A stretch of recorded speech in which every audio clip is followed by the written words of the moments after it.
This is the story about me trying and failing in winter camping for the first time.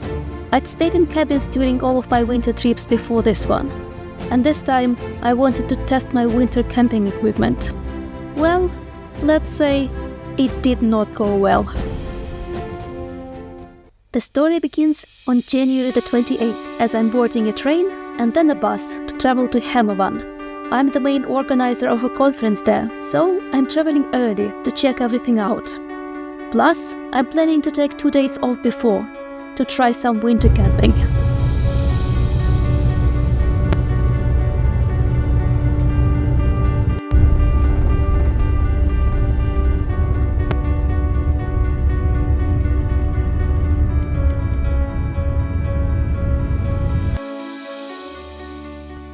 I got a very cute room. I'll stay here before the conference, then I will move to the conference location. Look, I have a balcony, but it's not the best time of year for a balcony, isn't it? I rented the backcountry skis in Uppsala and brought them with me. As soon as I arrived, I hurried to Hemavan's cross-country trails to revive my barely existing skiing skills. We don't really get that much snow in Uppsala, so I don't really have much opportunity to practice.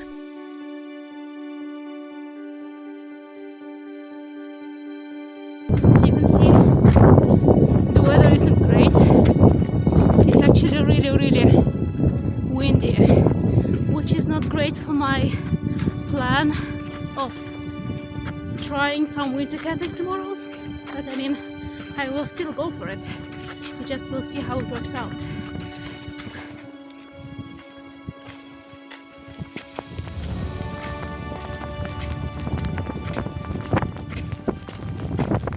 The next morning, I had a lovely breakfast at the hotel and left everything but my camping equipment in my room. Then I headed out towards the ski lift that was supposed to take me to the beginning of Kungsleden Trail. The lift, annoyingly, was closed due to high winds, but a lovely member of staff took me up on a snowmobile. The weather isn't great. As you can see, I'm having a bit of a night out, but I've had work.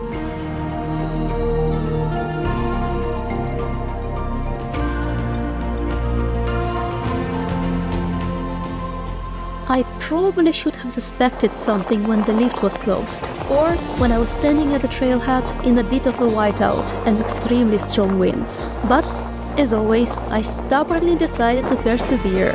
I planned to try winter camping, so winter camping I shall.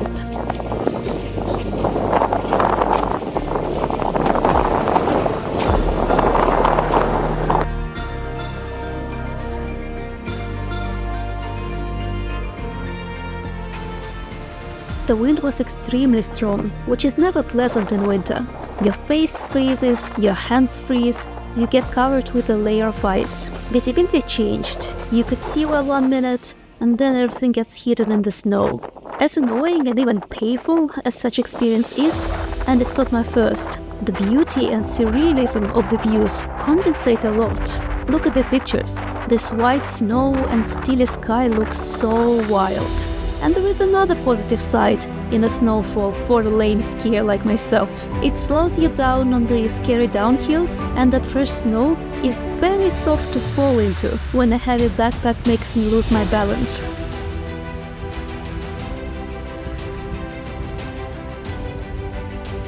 Okay, 6 kilometers left.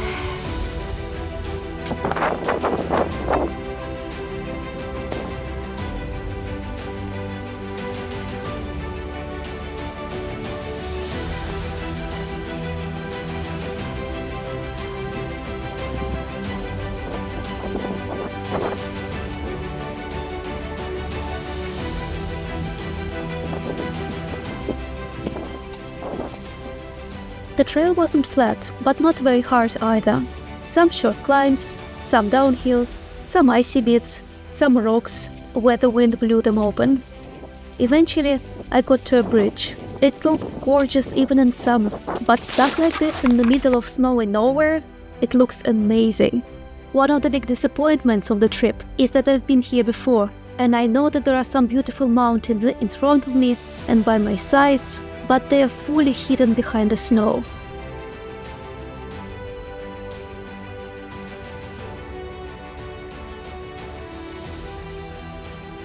I only met one person this entire day, as well as the day after, which shows how much cleverer other people are in choosing suitable weather for their adventures. It was a guy on a snowmobile who stopped to ask if I was okay and then continued further on his journey.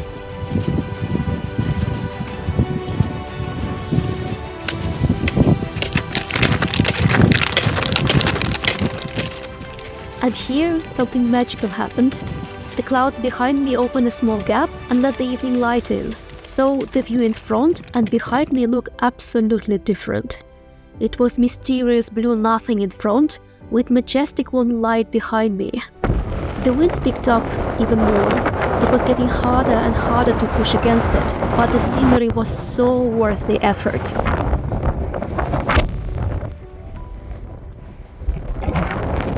This point, as usual, slowed me down a lot, as I just couldn't put my camera down. It's early February, so the days are still quite short, and I had to hurry up to get to the place and set my tent up before dark. But I just couldn't help myself and stopped taking pictures.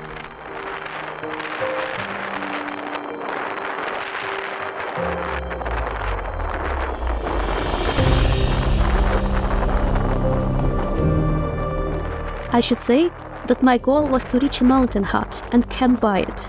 As reckless as I might seem sometimes, my trips are usually well planned through, although my friends often think otherwise. I definitely would not camp in winter for the first time with untested equipment without having a backup plan. STF mountain huts are still closed at the beginning of February, as the appropriate winter season starts around the beginning of March. But they always have a room open for emergencies, so my plan was to camp, but to have a shelter nearby, just in case.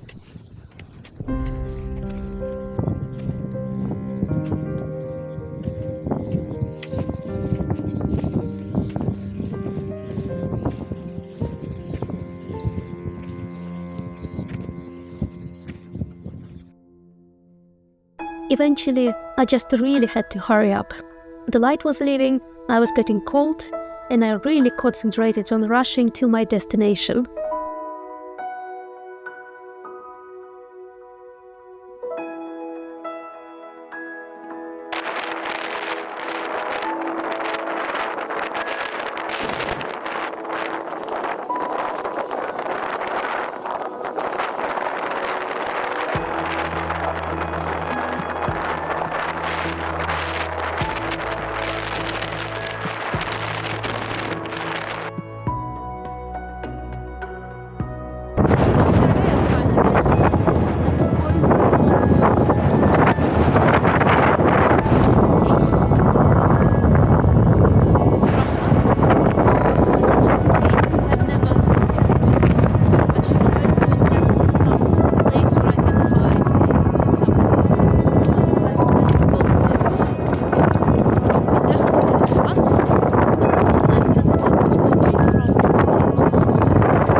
I'll just hide in the crowds.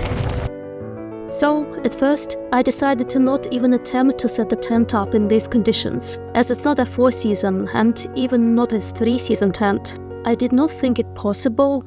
I decided to settle in the emergency room and cut some wood to heat it up a little bit.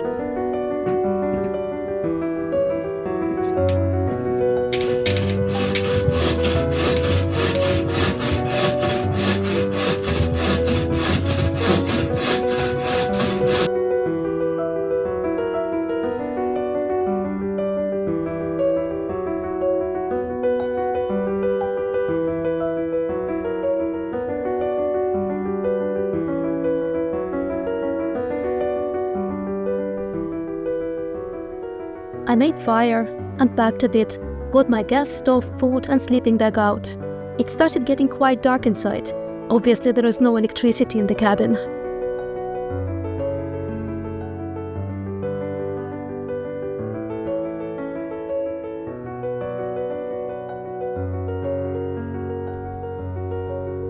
Finally, I got warmed up.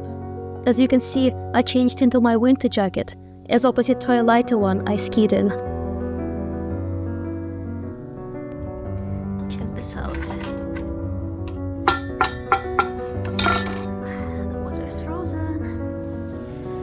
I need to get outside and get some snow.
So here is the room where I'm going to stay tonight. It has several bunk beds, a little kitchenette, and most importantly, it has fire.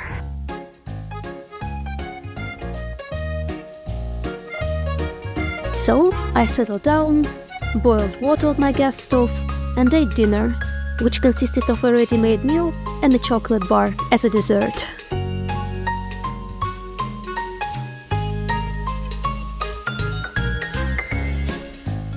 And then I started thinking what a shame it is to ski all the way and not do any camping, and I decided to at least make an attempt.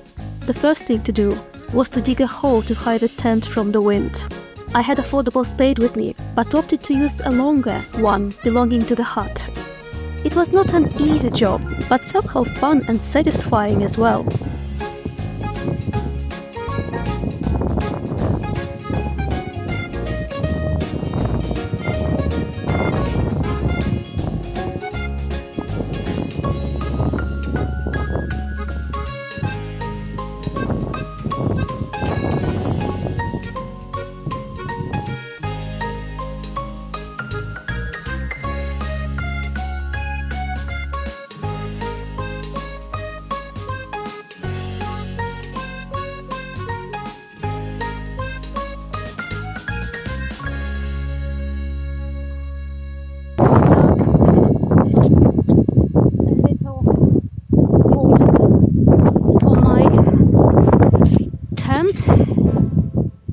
Now I need to try to make it at least as flat as I can make it, so that I don't, move to one side or to another side. It should be quite flat if you can. And then I attempted to set the tent up in the hole. Well, As I expected, it did not work. The wind just kept blowing my tent off.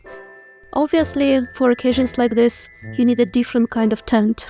Not only a super warm sleeping bag and a thick inflatable mat, as I was hoping to be fine with.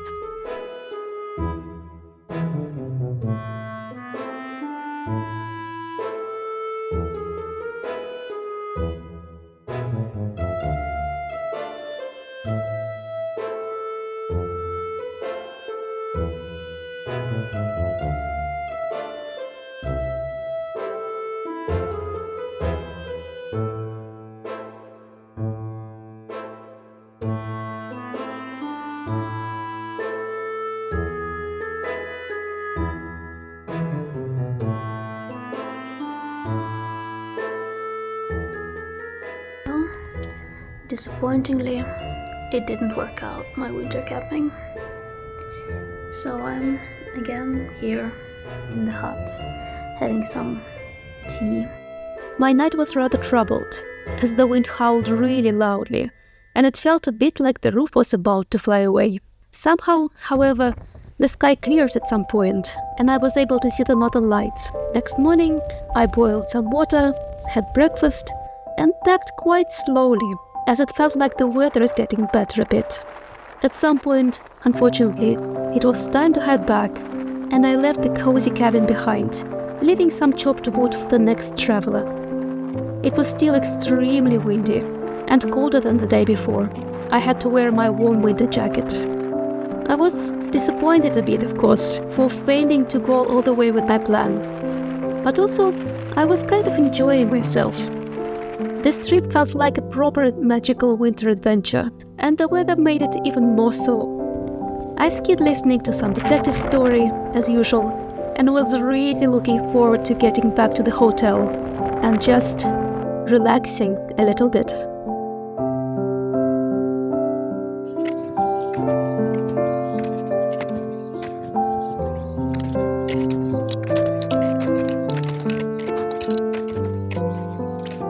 I still can't believe how amazing and unique everything looked that day.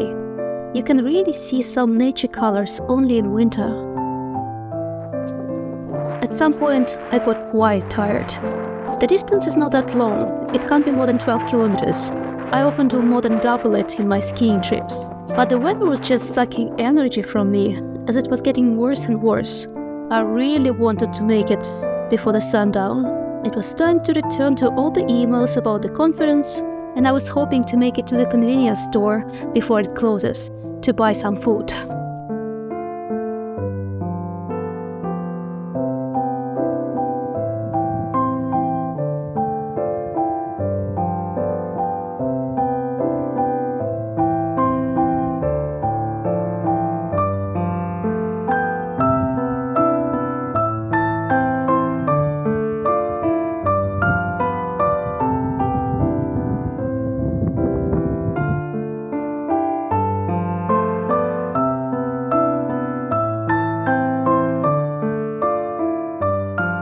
I was a bit concerned, thinking about whether the ski lift is operating.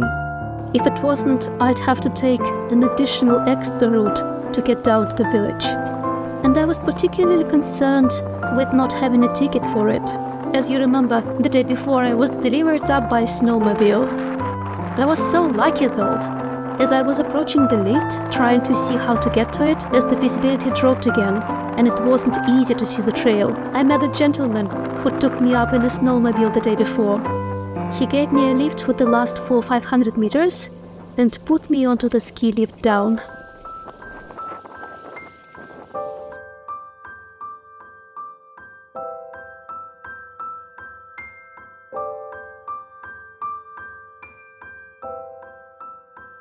After returning to the hotel and a short trip to buy food, I treated myself to some coffee from the bags I got in my last work trip to Japan.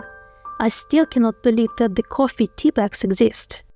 The story did not end there. The weather was getting crazy, and I woke up several times that night. As I got up, the wind was going down, but still only a bit. I was told at breakfast that the highest wind speed in the history of Sweden was recorded that night, just 100 kilometers away. It was so crazily lucky that I did not postpone my skiing trip by one day. It should also teach me to properly check the forecast as I go out into the wild.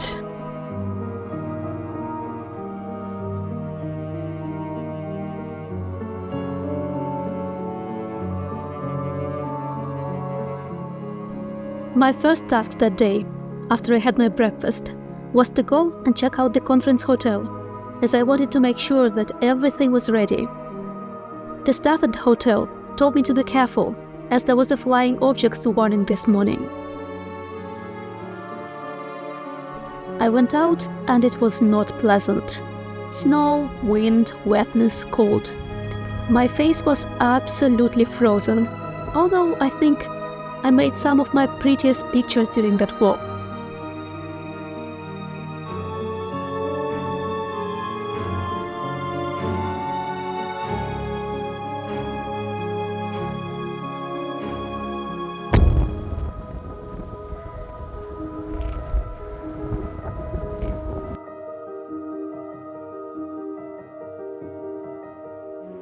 After getting myself a treat, my favorite semla, I spent the rest of the day dealing with the weather consequences. Most of our attendees were supposed to fly in. The evening flight was cancelled, and I had to rebook everyone to the further flights. It was a blow because I spent months putting that conference together, and I really wanted it to be perfect.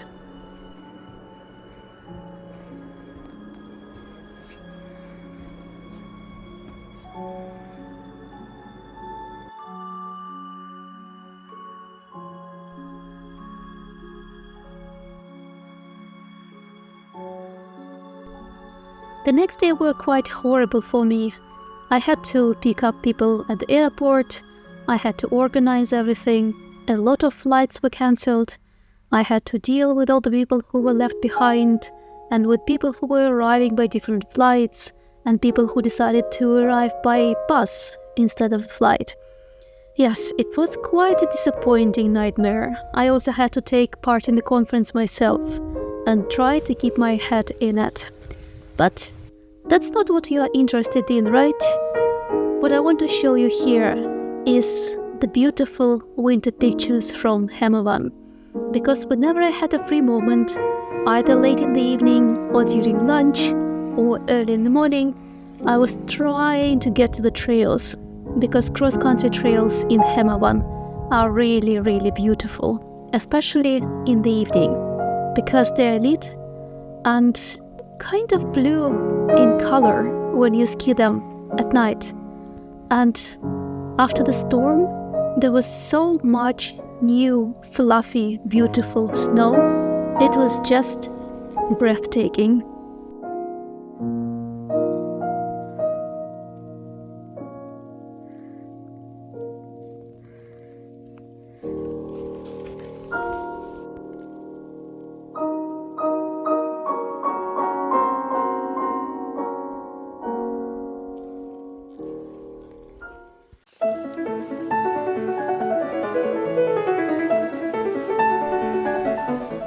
One or 2 days when I got out during lunchtime, it was so bright and fresh and crispy, and it was just amazing going down freshly prepared trails.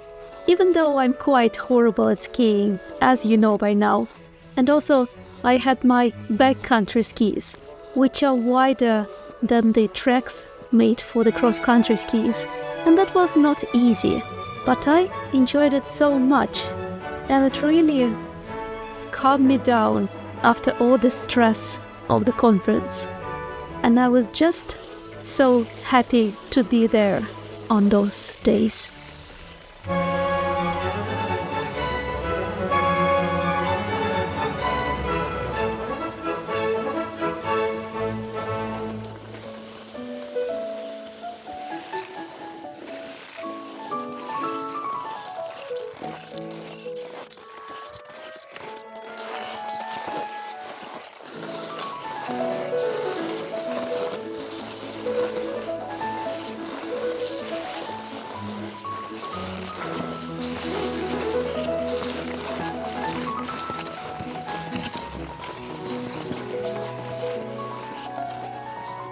And then I had half a day free on my last day.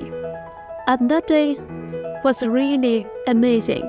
There was some kind of fog in the mountains, and when I skied up, it was beautiful and mysterious, and especially at the top, where the fog was not as thick, and I could see the tops of the mountains, which were pink during the sunset. It was really beautiful. It was a gorgeous send-off for me from Hemavan.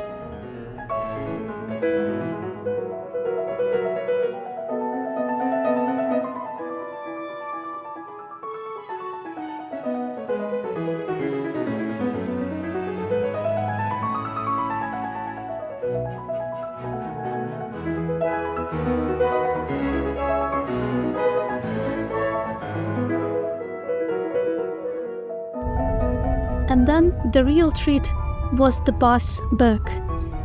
I had to take train eventually, but the bus ride was beautiful. I think this road to Hemavan should probably be one of the reasons to travel to this place, because as you can see from the videos, it's really amazing. And we saw several moose, and we saw some reindeer and other animals. It was really, really amazing. But that's when my story comes to an end. If you liked it, I know, it's very annoying, but I should say it. If you liked it, please give me a thumbs up.